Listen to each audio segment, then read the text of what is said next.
getting into cloud computing, becoming an engineer in the cloud domain is a very, very lucrative career. And I think it is going to remain relevant. AI is going to come and automate everything. That is true. I got into chess programming and I was involved in programming Stockfish. I still contribute to Stockfish, which is one of the best chess playing bot in the world. So mental health is a big issue for people who came here. And let's remove all the negative words in your vocabulary. The question is, will you still feel hatred if you can't describe them? Welcome to Beyond Conversations. Today, we are thrilled to introduce Shivam Patel, a machine learning engineer at Google, armed with an MS in CS from Carnegie Mellon University. Proficient in innovative technologies like TensorFlow, Theano, Torch, and Caffe, Shivam showcases a robust portfolio of ML projects. A true global researcher, he's collaborated with prestigious institutions such as MIT, CalTech, and Stanford, embarking on his scholarly pursuits at the remarkable age of 8 with an MIT Open courseware on number theory. With over 130 courses spanning an impressive array of fields, Shivam's insatiable curiosity led him to explore pure mathematics, physics, computer science, and even sociology, literature, theology, and philosophy through online platforms like MIT OpenCourseWare, Coursera, and edX. Notably, he's conquered over 130 problems on the renowned computation challenge site Project Euler, securing a top 40 rank in India. He even received the privilege of studying Srinivas Ramanujan's original manuscripts during his visit to the Indian Institute of Mathematical Research. A true prodigy, Shivam published his first scientific paper internationally at the tender age of 12, and by 14, his research paper was accepted at the International Congress of Mathematics in Seoul, South Korea. With an astonishing 14 international publications under his belt, he is a shining example of brilliance and achievement. So join us as we delve into his extraordinary journey.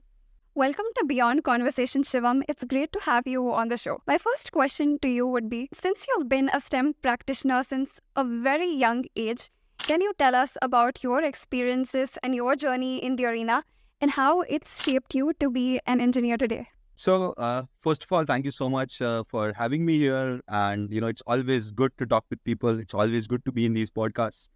And the question you asked me is a very, very broad question, I feel. So, it's true that I've been in STEM for a very, very long time. And I think there is like two ways to, so if we should start with my journey in STEM to me becoming an engineer at Google today. Like there are, I think, two aspects to it. And to be very honest, the two aspects, one of them is in my control and one of them is not in my control. So the two aspects are, one is the passion you have and the hard work you put in. That one is that direction. And the other is the family background and the society one is put in, right? And I think both of those factors have affected and, influenced my journey and shaping and made it to what it is today. So talking about fundamentally, I was always a very, very curious kid growing up. I wanted to understand where the stars shine, and I was always into astronomy. I got passionate, really, really got passionate about mathematics at a very, very young age. The other interesting thing that happened is that my journey, my growing up years coincided very well with the rise of the internet in India. And I was one of those few fortunate people, that is where the family aspect comes into play, where we were privileged to have an internet connection from a long, long time. We used to have an interaction since 2003. And so I think for me, from a very young age, I got to browse the internet. I used to always look out for questions. I used to read a lot of magazines online. I used to follow a lot of forums. I remember I've been on Reddit since it began. I've been on Stack Overflow since it began. So I mean, that really, really helped me. Overall, I was a very curious kid. I wanted to do astronomy just like any other small child. I wanted to become an astronomer. And I very immediately realized that I really had to learn a lot of physics to do that. I started learning and started looking into physics then. And then it turned out that, to know a lot of physics, you need to start a lot of mathematics. And I was very, very fortunate, I would say, in my life to have gotten the internet, where I got exposure to a lot of deep mathematics that people don't access, maybe at a high school level or a college level. When I was very young, I started doing differential equations, calculus, linear algebra, when I was roughly in my third, fourth grade. And it is not only about, the fact that I got exposure to it all thanks to the internet. And so I started picking up things, I started reading up books. And then gradually, I started looking at physics, I started looking at general relativity, I started looking at quantum mechanics. There were places like Stanford, there was places like MIT OpenCourseWare. They had uploaded the right YouTube videos. There were a lot of, it's like, the community was beginning to boil, and I was right there at the right time. And that gradually led me into these deep rabbit holes about mathematics and its connection to computer science, mathematics and its connections to physics. And then gradually I realized that, CS is something I'm really, really passionate about. And it's to physics also. I like to do. If you see some of my, blackboard right here is pure math. But, I still do a lot of pure math. I really got into like this thing called Ramanujan mathematics. I used to with the mathematics, which was inspired by Srinivasa Ramanujan, and I started publishing papers. Once again, because all my family members are academics, I got to understand the importance of conferences, the importance of publications, citations of very, very early age. Like I don't even remember. I think I was 3 or 4 when my parents explained to me what a conference was. Like it was like some of the earliest memories of my with my parents as being my parents explaining what a conference was. And like so, it definitely did help me. Form into what I am. And then gradually, like I got into Ramanujan mathematics. I started publishing papers. A lot of mathematicians around the world started to take notice. Similarly, I started contributing to open source. There's a lot of projects I contributed to, like NumPy, SciPy, Matplotlib. I contributed to the Python programming language. My parents put me in chess, but I was a terrible chess player. So I realized that chess is not my thing. But I realized that programming is something I can do, and it's right up my alley. So, the seed was born by society, but then it reaped into something which I think, I got into chess programming, and I was involved in programming Stockfish. I still contribute to Stockfish, which is one of the best chess playing bot in the world. So, I mean, it happened. I did Ramanujan mathematics. People took note of me. I got opportunity to give TED Talks on my journey. I was invited to ICM Korea. So there's this International Congress of Mathematicians at Korea. So this basically, I was one of the youngest people in history to be invited there. I got all of these things. And the reason why I was one of the youngest people in the history to be invited there is not because I was a genius or anything. There were many more geniuses, I think, in history, but then they did not have the internet, right? So that's the only reason why I had that opportunity. And so I was able to, have that opportunity. I gradually realized, after, I wanted to pursue either pure mathematics or computer science. And I realized that, I want to go the computer science route because somewhere along the line, I really understood the importance of impact. I think we'll touch upon the impact aspect like much more deeper in the conversation. But I think, so, I could be writing hundreds of math papers, and I was into analytical number theory, combinatorics and things like that. And I could write hundreds of these people would not touch lives of people. And since I come from a family of like academics, all of them medical doctors, I saw how they touched the lives of people, right? And for me, that was very important. How can my work touch the life of people? And I gradually realized that, yes, CS is something I want to do, because with that, I can touch physics, I can touch medicine, I can touch economics, I can touch the entire world through my skill sets. And that is basically my transition into engineering. And gradually, coming to Google was the next step. Right, that's a great answer. It presents an amalgamation, of your curiosity, the internet, and how society affected you, and then how your view broadened into pursuing CS, which could, touch many fields at the same time. So having said that, expanding upon the same topic, you've had the opportunity to pursue research at amazing universities like Cambridge, MIT, CalTech, and even Stanford. How did you find these opportunities, and how did you make yourself capable to, stand up to these opportunities? These are like very deep questions. And I think once again here, I always believe that, it's the timing is a combination of hard work and the timing. I don't believe in, the fact that, any human is great to achieve things. I think it is a combination of luck and hard work. And I would 100%, say that both of them were at play here. So going to like 2017, when I was at MIT, I think the first thing and the reason why I was there is because I already had made almost a good name myself in mathematics and in the open source community. Specifically, like I contributed to the Julia programming language, which basically was developed at MIT, which still is developed at MIT. And I had a lot of connections there, and they really wanted me to, work on like, interesting aspects in like algorithms and interesting aspects. And so basically I was invited to MIT to spend a summer. and I met really incredibly amazing people there. I worked with like Gilbert Strang, who is another like very famous, linear algebra professor, and I think a lot of other collaborators. And I think it did shape a lot of what I realized. I did a lot of theoretical work, and 2017 was that time when deep learning was taking up. Uh, I I was like, I actually followed deep learning since 2012. So I was one of the people who like got the original AlexNet paper. So I remember I was in my 10th grade when AlexNet was announced, where TensorFlow was announced, and I remember coming out of my board exam, just scrambling into what's new. Just I was like smartphones and everything were relatively new.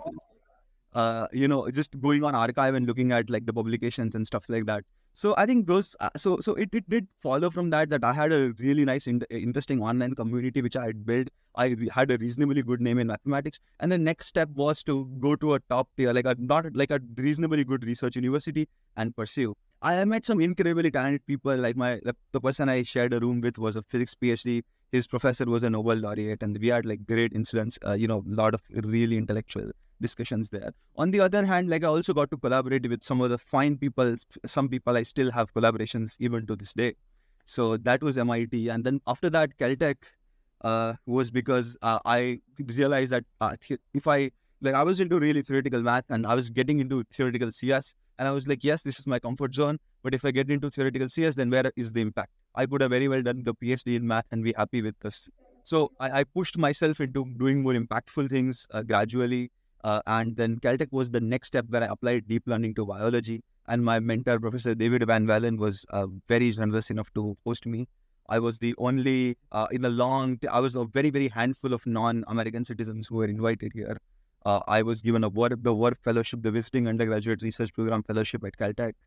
And it changed my life. Like I lived in Lloyd House. I lived in the dorms there. I interacted with some of the greatest and the finest minds of our times. I did a project which sounded impossible in the beginning, and that at the end of the day, we were able to break it up and we were able to solve it. So it taught me persistence. It taught me not to give up, and it taught me how even the smartest and the most brilliant of minds are just ordinary people who work really, really hard.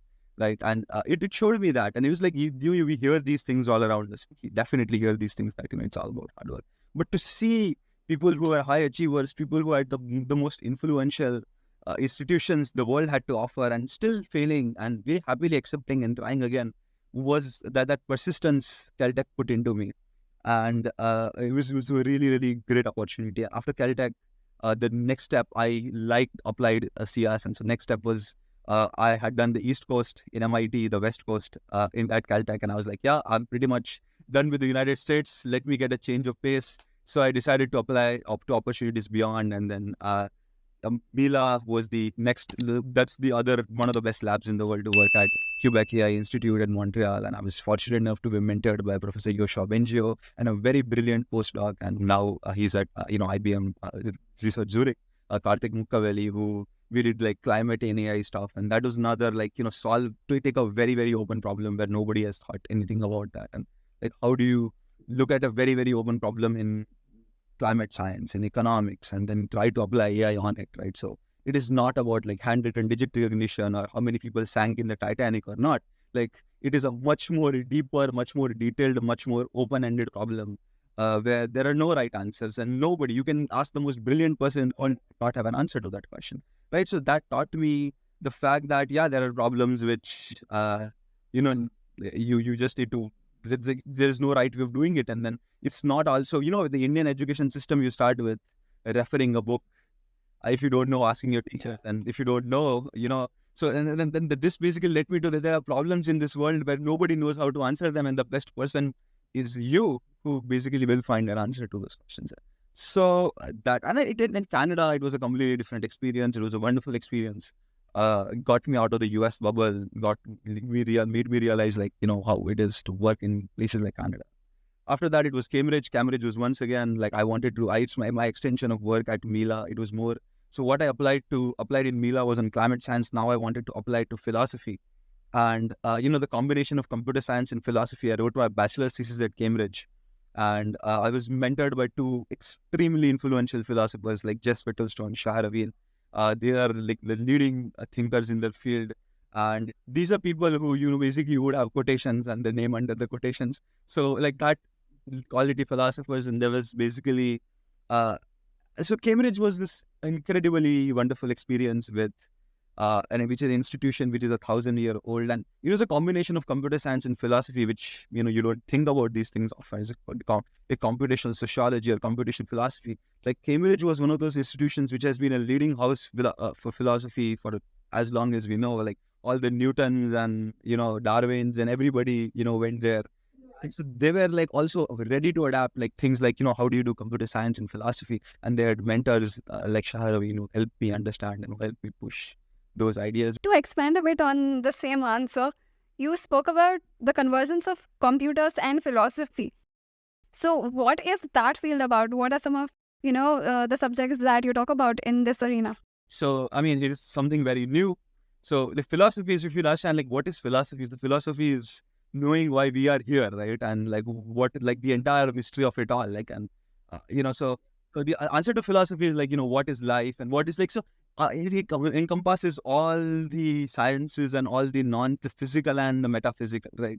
And so you can get a bachelor's in computer science and a master's in electrical engineering, but doctorate you need to get in philosophy, because at the end of the day, it's that way. This is of course not like it's of course a legacy title, but the reason why is that it's philosophy encompasses everything. And so essentially what we look into philosophy is we look at things like epistemology, so relationship between philosophy and sociology. Like how do you look at behavioral science, and how does behavioral science affect the world?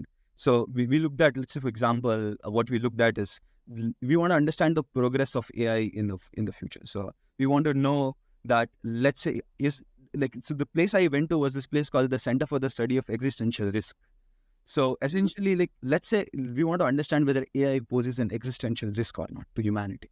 And there are many ways of looking at it. Basically, if you look at 50 years, 100 years in the future, there's like a lot of economic things you can do, and there's a lot of, good ideas you can understand talking about like those risks. And like, but what we looked at is, let's say we have this epistemic landscape. So epistemic landscape is an abstract concept, which is like every field. Assume that any area of knowledge in this world, there are problems, and those problems have some significance and some difficulty.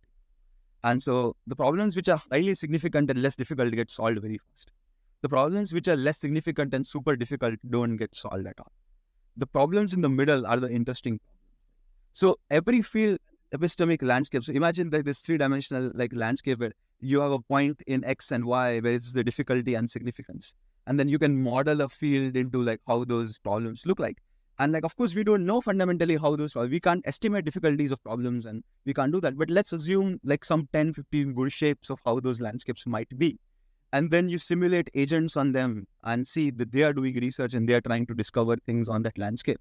And initially, nobody knows anything on the landscapes, and gradually there are researchers and their PhD students and the students who come after them who gradually, incrementally explore the entire landscape, entire epistemic landscape of knowledge.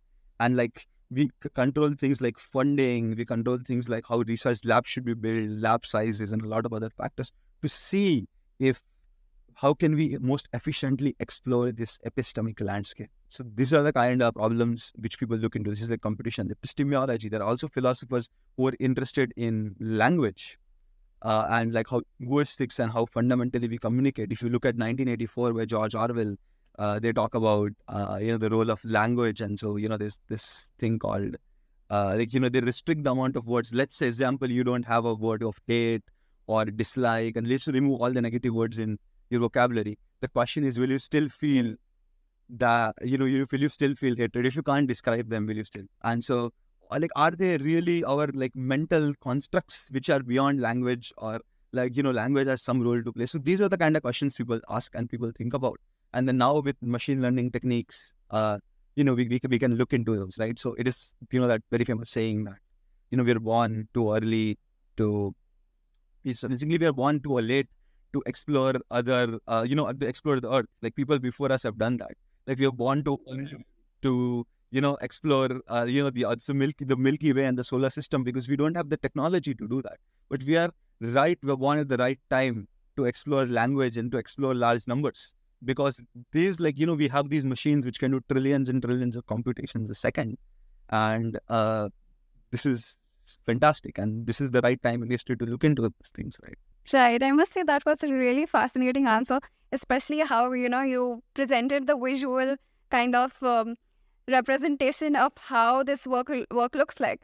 So having said that, let's move on to the next answer. So for most students, who are starting out in the ML or AI domain, the first project they'll make will usually look like, recognizing digits, or, the classic, how many people sank in the Titanic. Those kind of questions is something that they're looking at. It's fair to assume that what you have been working on has been, a lot larger and a lot broader, catering to your answer where you said, nobody knows the answer, so I'm supposed to find the actual answer. So how did your journey in building an ML portfolio start? What were some of the projects you thought were crucial to your ML portfolio? So talking about that, I think it's there are two ways of answering this question. One way of answering this question is my own journey. And the other way of answering this question is what to do in 2023. Because this is a very, very fast evolving subject. This is a field where what we did like even 2 years ago doesn't apply to what happens right now. And we're talking about 10 years ago, which was a very, very different time. It was a very, very different landscape. So I think my projects into machine learning were very different than what projects look like. Now, when I studied ML, I studied ML as a student of mathematics. We did not have TensorFlow. We did not have Keras. We did not have any of these things. We only had import NumPy as NP. And all machine learning happened through that, like through NumPy, through SciPy. We had like very limited like things like Theano and stuff like that, like basic chainer, Theano, like with third generation. Like it was like we didn't have the tools, I would say, to build things like the fancy things right now. But like, so my projects were very much like building neural networks from scratch. Not only like talking about neural networks, I did a lot of like conventional image processing. I was involved in like Mathematica. So if you know, there's this programming thing and that thing by Stephen Wolfram called Mathematica, and I was from Mathematica, and I was really involved and really interested in like Mathematica. So I wrote a lot of like so problems like segmentation, problems like trying to fill the background and all. They were like serious image processing tasks. There was no neural network which could do that. There was like I remember like writing painful like canny edge detectors and like painful algorithms by hand. There were some libraries like C++ did have. OpenCV did not have Python bindings for a long time. It was a C++ library, and we didn't know it had anything to do with Python, right? So that was a time, and I think it was, for me, it was just about starting out with like conventional methods and trying to see how you can generalize them and make them better. And I came from a very, very mathematical background, and it not do your standard projects which people do now. And those standard projects are standard projects right now because the barrier to entry into those projects is now simpler. So like if you can't, do handwritten digits, it's basically definitely like it was much harder to do that. That was like an intermediate level project, like I think 10 years ago, which now is just 10 lines of code. That's an intermediate level project back then, because then you are writing everything from scratch. You're building up the algorithm for models which you have ready-made right now. Yeah, exactly. Right now, you just import like TensorFlow 2, and then you just write a simple, or like it's anything else, like become really, really simple. So once again, like the barrier. So this is something to be very careful about, is that the barrier to entry machine learning is very fancy. People want to get into machine learning, but the barrier to entry into machine learning is really, really easy, and the bar is getting lower by the day. Medical school is super cool. You make a lot of money as a doctor. You might make more than a machine learning engineer. Like it is very cool. But the barrier to entry in becoming a doctor is incredibly difficult. Same is with law. Same is with a lot of other fields. Like if you want to be a top-notch person in that field, the barrier to entry is really, really difficult. And that is why they are exclusive. Machine learning is one of those fields which is very lucrative, but the barrier to entry in machine learning is extremely low. And it is getting lower than ever before, right? So my suggestion 100% is like, try to make as many startup projects as you can, right? No matter, like, try to do the handwritten digits, try to do the target data sets, look at other data sets, try to look at pre-processing, try to look at the entire pipeline, learn TensorFlow, learn PyTorch, learn as many frameworks as you can, have as many tools as you can in your toolbox as soon as possible, because the competition is intense and you never know what is useful where.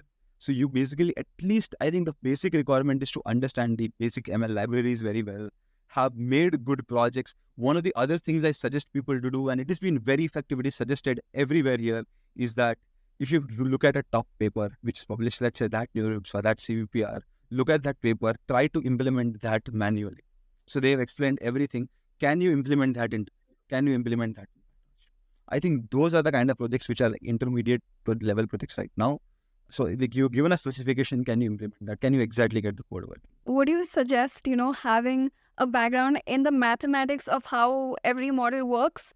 Or since we've come to an era where we do have models now, is that something you should not pay that much attention to? So I think you would have once again, as I said, the barrier to entry is low, and you do have to understand that do you want to become that person who just uses these tools, or do you want to be that person who develops these tools? And the choice is completely yours. If you are that person who develops these tools, the amount of jobs and the pay and everything is very separate than the people who just use these tools, right? You're definitely going to be making more money. You're going to have a more, but the amount of openings for those positions are extremely less because, there's one person who, there's one person who builds a computer and 1,000 people who use it, right? So, and 1,000,000 people who use it.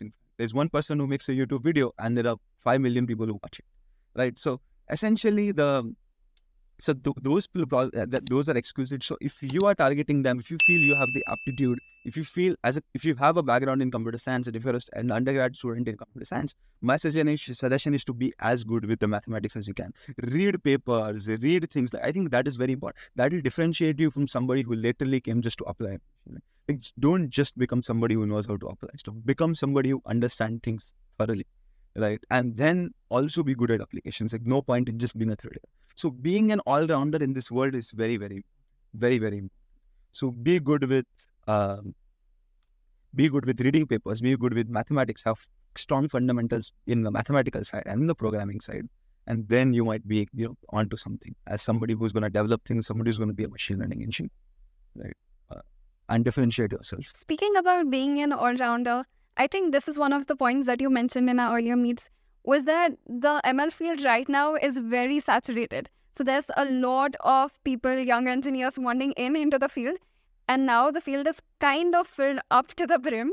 So what do you think are some other tech domains that are, lucrative fields for engineers right now, freshers who are starting out in the field? What do you think are some fields, some arenas where they might find lucrative career paths ahead? So that is a very good question, and a question which is basically addressing the elephant in the room, right? So if you look at, right, I talk to undergraduates on a very regular basis. Like if you open up my LinkedIn, there is always like X amount of people asking me X, like, a lot of these questions, similar questions like these. And what I realize it, and the advice I usually give to people is that definitely if you think you are in the top 1% or top 0.1%, like becoming an AI engineer, becoming a machine learning engineer is a solid career. It's a great thing. It's something you can aspire to do and something you can. But realizing that the amount of competition, like even if you see curriculums are now designed around Python, like an engineer like straight out of 4 years of college doesn't know any other programming language other than Python. You ask them any core Java or any C++, they have no projects. Even if they might like, okay, we did a course in Java, but all our projects are in Python, right? So, and everybody still wants to do machine learning. Every senior in college is going to tell their junior, okay, ML karo, right? And it's good, definitely true. But so the other interesting thing, so one of the interesting areas of work right now is the entire cloud computing and the entire transition we have. Like if you look at GCP, Azure, AWS, like all the three big techs like Google, Microsoft, and Amazon, they have huge cloud computing pipelines. And we basically are having this digital revolution where the world is getting on the internet. Like it's already done, I think it was in the early 2000s, but now we basically, like the world is seriously getting on the internet where they're going to use it. So we don't have just static websites, but you have dynamic websites which actually do things.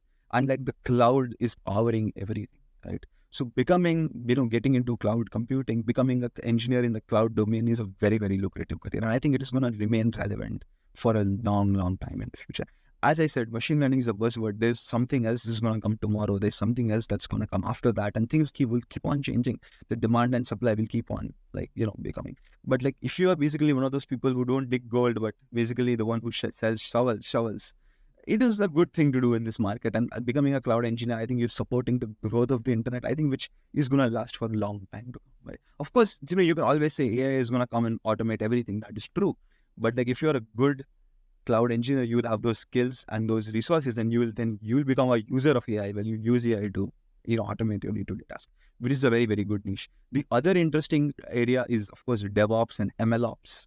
So that is one area people don't think a lot about, but like there's a model versioning, like training large scale systems. Like there's a lot of like iterative development in machine learning that is going on. Like how do you support those? How do you scale it to the next billion users? People are just trained to make a nice model which is gonna run on their on the computers and maybe run on a GPU. But when you are in a company, big companies, you have trillions of people asking, querying answers. How do you have models with scale that big? People have no idea about those things. People don't like read about those things. All what people are happy about is making those small tiny projects and then calling it a day. Instead, like try to think about instead of like, okay, I want to have a SaaS company, or I want to have something which I want to basically put out in the public. Try to make it run profitably. How do I do it? Like, so how do I scale? How do I do load balancing? How do I do all the system designy parts of this, and how do I scale these things? So those skills, in fact, so if you become a DevOps engineer, ML ops, those are like interesting careers going forward, like SREs, DevOps. Once again, like all these careers will be affected by AI. In fact, AI engineers themselves are the biggest risk of being replaced by models which can, right? So that risk is always there, but you can always be one of those humans who knows, as Elon Musk and a lot of other people say, AI is not going to replace your job. Somebody using AI will. So you can be that person who is the someone who uses AI. Right. So that is one domain. Of course, once again, like cybersecurity and things like that are interesting. They're huge. They used to not be. They used to be like, because we basically had traditional computer networks and the systems running in traditional computer networks. That used to be a big risk. Now everything runs on the cloud. So there is like this entire new profile of cloud security and things like that, which is very lucrative, which is very, very nice. Which is a very nice, definitely a nice path. There's this entire industry, there's this entire thing beyond machine learning, which is the crypto space, the DeFi space. And a lot of young people and a lot of talented engineers are building things in the DeFi space and the crypto space and the blockchain space, the decentralized, like there is Ethereum, and this every single day, it's as buzzing, as booming as machine learning. It has its own thing. Any college, you'll see one or two people who are deeply into crypto. Everybody else basically doing machine learning. Any college in the world, be it Stanford or be it any. So I think that definitely needs to change. You need people who basically have an understanding of everything, good understanding of everything, and then they make a choice of what they really, really want to do with their life, right? And so, going in the DeFi space, going into the crypto space is another very, very interesting option. And as I said, there are no careers which are foolproof. ML is not foolproof. Nothing is foolproof, right? We are in a field which is ever evolving, and we need to evolve with them. But I think getting and putting your foot down into a non-competitive stream is going to make all the difference. So if you try to basically bang your head in something that is very, very competitive, you might not be able to reach at a lot of places. And so that is usually my suggestion. And of course, there is, conventional backend engineering roles, which are also really, really interesting, which I think if there are 100 roles, I think 95 of them are going to be conventional backend engineering roles, right? And those are really, really nice because that is the bread and butter for the most humans on earth with a computer science degree. And like, you can always do very well with that. There are also like this entire system design area, scalability, authentication. There's a lot of beautiful things, lot of problems humanity is facing, which we want to gradually, we want to put a phone in everybody's hand. We did that. We want to now make everybody in the world get reliable internet. We're on a path to do that. But with that reliable internet, what we're going to do is something to be seen. The other thing is that CS students have this, non-affinity towards hardware. In fact, EC students will basically switch to computer science. And that is something we see more in electrical and EC students switching into computer science because yes, it is convenient, and yes, definitely true, you make more money in CS. But once again, it is so saturated. Like this year, MS, like this, and last year we saw people coming out of computer science degrees, even at CMU, even at just like good places like here, San Jose State University and places like that. Like with computer science degrees, not able to get jobs, but people with electronics background, EC background, having 5-6 jobs tied with them, right? So the person who has a computer science job, of course, makes makes more money than the 5 jobs the person has, like the highest of the 5 jobs the person has. But like if it's rather it's a much better idea to be in a field like that than a field like this. So I would also look into not become an electronics engineer, but do like more hardware related things, more IoT, more robotics related things, because it is a much, much safer bet than machine learning, or much safer bet than software, because things here are physical. You can't do, right? You can just not do copy and paste. You will not have infinitely many companies made out of the basic idea. Like IP, intellectual property and things like that is much bigger in that domain. And if you have that niche, there are people who are going to headhunt you all around, right? So super important to understand that. And these are the choices you make in your undergrad. Like, it's not like, once I get into my master's, I'll think about these things. Master's is very, very short. First 6 months you come here, you trying to find a job. And then 1 year you have to find a job. If you don't find a job, you basically are sent home. So the pressure is huge. So my suggestion always is about looking into finding those opportunities right in undergrad, looking at making your feet dirty in everything and then hands dirty in everything and then doing things. This, I believe, was truly a very important point to address because, especially at the undergrad level, everyone just looks at, the latest amazing thing in the market and everyone starts running after that. And maybe then after a while you realize, maybe I made a wrong choice. I think this is a very cautionary answer and, an answer to help students to explore and broaden their field of view. Like you said, in tech, change is the only constant. Everything is changing at a very, very high pace. Another reason why students should be multi-talented in tech is because so many things get integrated together. There's nothing that actually works in complete isolation. Having, spoken about all of these points, what do you think does it take to make a good, well-rounded engineer? What are some skills that a well-rounded engineer must have to adapt to the industry? I think the answer to this question is very, very simple. It is the very, very standard things we know. First thing is the solid fundamentals, like solid programming and solid computer science fundamentals, solid maths and statistics fundamentals, which are super useful in whatever industry you work in. Like, so these two things are the basis of what you do. Other thing is, like, you should be really, really good at communication. Like, your English, I am not somebody who believes that English is the best language in the world. I believe strongly in local languages, promoting local languages, and we have great local language situation in India, which I really want my own local language, Gujarati, and a lot of other local languages survive the test of times. That is super important. But those are the things there's an n number of ways to contribute and culturally be a part of that revolution. But for yourself to be very fluent in English, understanding English is really, really important. Like, good communication skills, super important, right, to be successful. The fourth and the most important thing is to understand that the industry we are in is a very, very global industry. Once again, as I say, if you work with lawyers, you work with doctors, you work with contractors, people are going to come from the same city, from the same place where you basically are located. And people will have almost the same amount of understanding and the same worldview as you are. And there's not going to be any problems. Somebody sitting down in India is going to work with somebody from Hyderabad, somebody from Estonia, somebody from Zambia, somebody from Massachusetts, somebody from Vancouver. And like, everybody is going to work on the same problem. And the most basic thing is to understand that people are drastically different. So we are fundamentally human everywhere, but we are drastically different. Our priorities, how we share, how we don't share, like what we do, how we basically express our insecurities, express things are not working out, is very, very different. So you basically need to embrace that, and you need to understand that it's not my way or the highway. It is understanding, in this field, that there are people with diverse backgrounds, to be tolerant and to be understanding of everybody who you're going to work with. The people are going to come with all sorts of ethnicities and all sorts of, orientations in the world. And you're going to still make peace with them, have a happy working relationship, and maybe make good friends along your way. Right. Can you tell us about your experience at CMU? What do you think were some of the differences between the Indian education system and how they teach at Carnegie Mellon? So I think not only at Carnegie Mellon, I can basically generalize this very well to the US. I would say I'd compare the US, the UK, and India, like, in this way. I'd just say that the fact that in India we're doing an excellent job. Like, we are a country which has a lot of young people, a lot of talent right off the pool.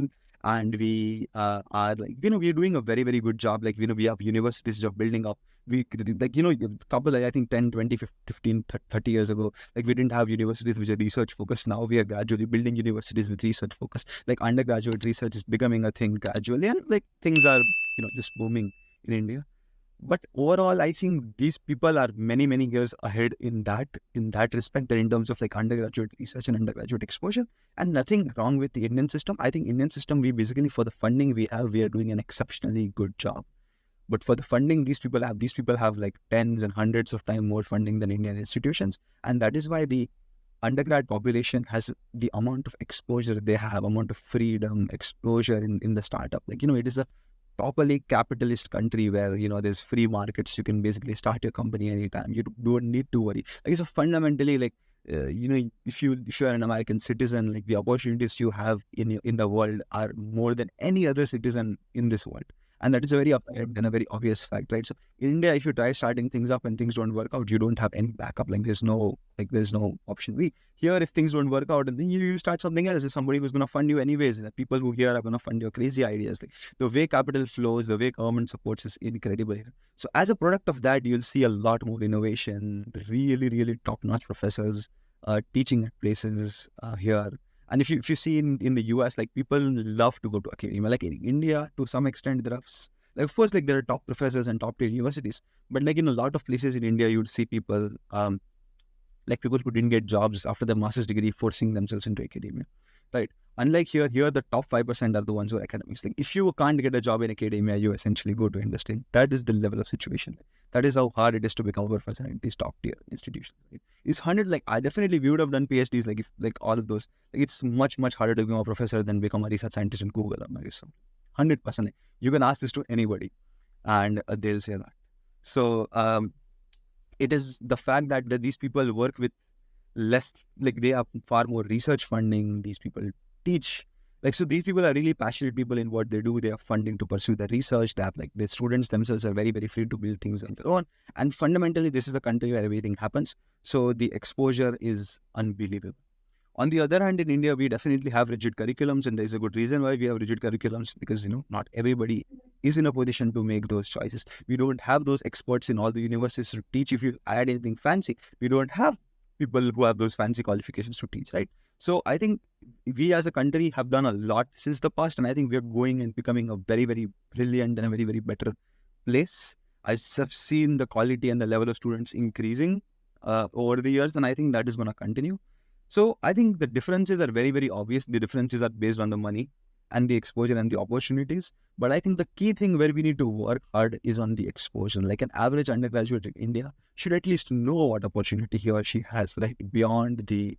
And of course, we come from an interesting social, situation in our country where, there is like, you of course have studies, and then there is a strong social life, and then there is like marriage timelines, and there is a lot of other things we need to take into consideration, which, an average American or an average British person would not basically have to take into consideration. So we basically believe that, we should have options which take into consideration the Indian way of life, right? And the opportunities which are present in the Indian subcontinent, where you don't need a visa stamping for, like, opportunities in the country. And every single undergraduate at any institution should be at least aware of what he or she is capable of within the framework of India. We don't want to say that this is wrong or this is bad, or we need to become like a little bit. No, like we have a great system going on in India. What are the opportunities within the framework we have, and to still succeed and to still reach the highest potential you can?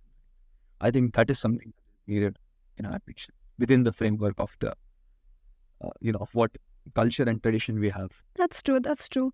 As you mentioned, the exposure that you have in the United States is a completely different level, and that's what attracts a lot of Indian students to, move to the United States, explore different domains of their own choice, and but at the same time, while so many students are wanting to immigrate to the US, the visa situation in the United States is really, really difficult, and is getting more and more so day by day. So what do you think, in your experience, is an advice that you would give to, tech graduates right now? Is it a good decision to pursue an MS in the US, or should they be looking at other options? So I have a very, very standard advice here, and I think this advice is now given to anybody who's in my position, or even somebody who's slightly younger than me, that if you want to... So the way the H1B situation here is that it's definitely a lottery, and that lottery is not a talent-based lottery. The lottery is completely luck-based, and every single year the amount of candidates who appear for that lottery, and this is all public statistics, you can go look at the website, like USCIS website, like the amount of candidates and the number of slots remain fixed, 85,000, and the amount of candidates drastically go up. So if you are pursuing your master's in the United States, my advice is it's a fantastic country to pursue your master's in. There's a great amount of opportunity. There's a great amount of things you can be doing. But if you want to basically permanently settle in the United States, and if you basically have that thing in mind, then I would 100% say that United States is not a country right now where you can permanently settle. It's a fantastic country where you can come, do your masters, get to talk with maybe the best professors in the world, get your master's degree, work for maybe 3 years on your STEM OPT, and then maybe head back and make either your own startup or start work. Like, this is a fantastic country to do that, but it isn't. It basically isn't a country where you can, where you can seriously most settle down, right? So if your planning is to, to just get out of India and maybe settle out of India, then Europe is a great option. Like, there's UK, and there's a lot of really, Dublin has good IT scene growing. Zurich has a good IT scene growing. There's a lot of those places. Canada itself has a wonderful IT scene, like Toronto, Vancouver, Montreal. They're now booming. Like, they're getting more companies. Like that tech companies are really, really good there. And then similar situation in basically, I like, so these are the places you can consider. Like, even Singapore has like a good tech scene which is coming up. So if your goal is to settle outside of India, definitely don't consider the US. But if your goal is to get a good quality education and then come back to India, US definitely should be in your radar. It's a wonderful country to pursue your masters. Right. I think that was again an important answer. Although, the statistics are out there, as an undergrad student, you don't actually consider those statistics. You think of, this is an amazing university and I'm going out. And sometimes, a lot of people find themselves in that dilemma where they're not sure where to go after this. So mental health is a big issue for people who came here and not realizing the consequences, and then right now facing the the challenges and not getting picked up in the lottery. And it's a very, very stressful situation to be in. Even at the top most places like Google and stuff, you see the effects of those things.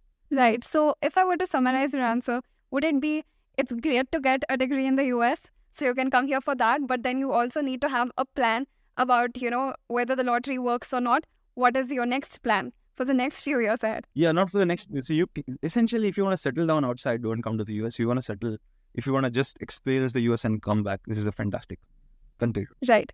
So moving on to the next question, I think this is one of the questions that, anyone who's going to watch this podcast is going to be anticipating. How do you crack FAANG? How do you stay in FAANG? So this is a very standard question. So as a Google engineer, you are asked less lead code questions than this question actually. So, this is the most frequently asked question by any person.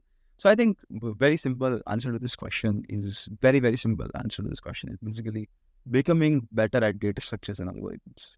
And there is no good way of saying about this.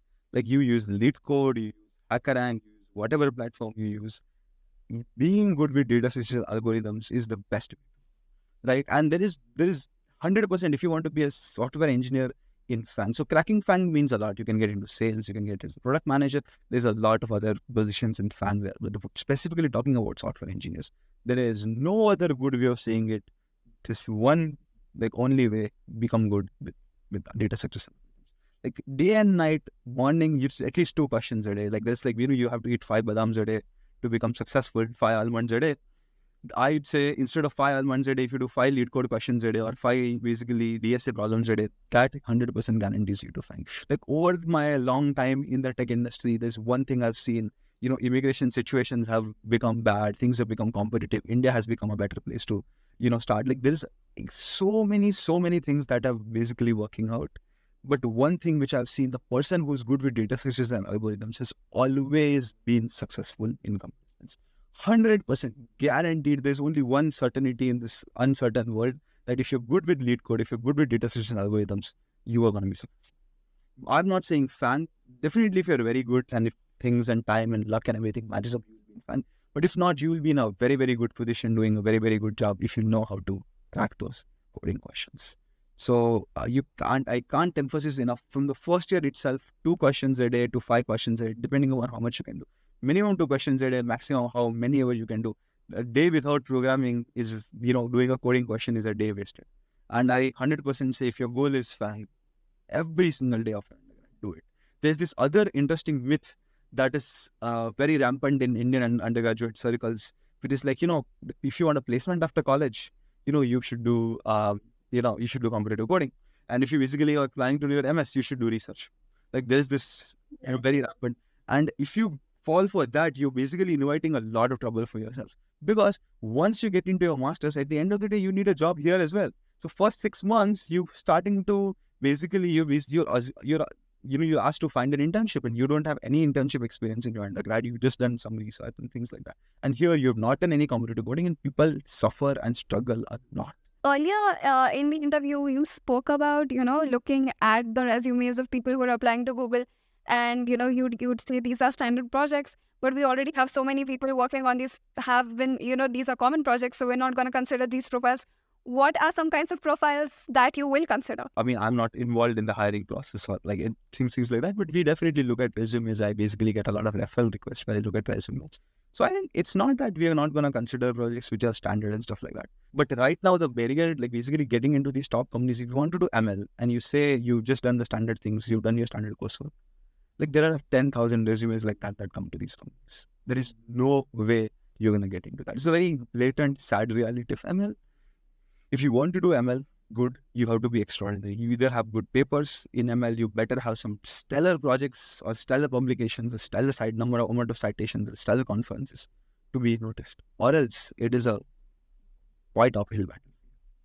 But if you want to become a backend engineer, you don't need any papers, you don't need any projects. You have a good coursework, you will to crack the interview. Yeah, Google is willing to take you any day, right? But if you say my interest is machine learning, then you better be like you'll be extremely good. Right. You try to be at the top of your game. Having said that, you're an ML engineer yourself. What do you think are one of the most interesting projects that you had when you were applying for Google? Oh, I think that's a very long conversation, and let's not directly get into that. But let's not get into that. But overall, I had a lot of projects. I think for me, the picking up one is very, very tricky. But for me, the key aspect of doing that was I applied machine learning to agriculture. I applied machine learning to climate. I applied machine learning to medical science. Applied machine learning to, philosophy, to a lot of these interesting domains which are not computer science. And it was very, very interesting that way that I had done a lot of projects and a lot of real world projects. I had consulted for startups. Since I was in undergrad, I used to consult for startups. There's 2 startups I consulted for and stuff like that. So all those places and all those things, all those engineering experiences, I think all of those things got together and had a role to play. There was not a one particular, there was no BTech or my master's, any project I made there, in college or any pet projects which had anything to do. It was just the bigger, greater, much more open-ended projects I had in the portfolio, which I think contributed. In fact, you just have to write a one-pager resume and there might not be even space to talk about the other projects, you worked for. So I think, but as I said, my case was slightly exceptional, and it's also a lot of luck. And how my life played out, played out. It is less about either I was a genius or I was it is much more about how my life played out, and I naturally got into what I do right now. If you want to force yourself into machine learning, currently everybody wants to aspire and become a machine learning engineer. I think it's just about do good, actually have a good, nice top conference paper, 1 or 2 good conference papers, even workshop papers good too, right? But at least have them and at least to do it. Right. I think this was a really, really insightful episode filled with advice for young tech students. So thank you for sitting down with us and having this great conversation and putting all of your insight into it. Thank you so much for joining us. Thank you so much for having me. Glad if I was any useful to you. Thank you for tuning in to this episode. If you found it valuable, I kindly ask you to share it with others who may benefit from it. I highly recommend subscribing to our channel and exploring our other podcasts, all designed to support the student community. Additionally, make sure to visit the description for important links that will connect you with us. We look forward to seeing you again soon. Wishing you a wonderful day ahead.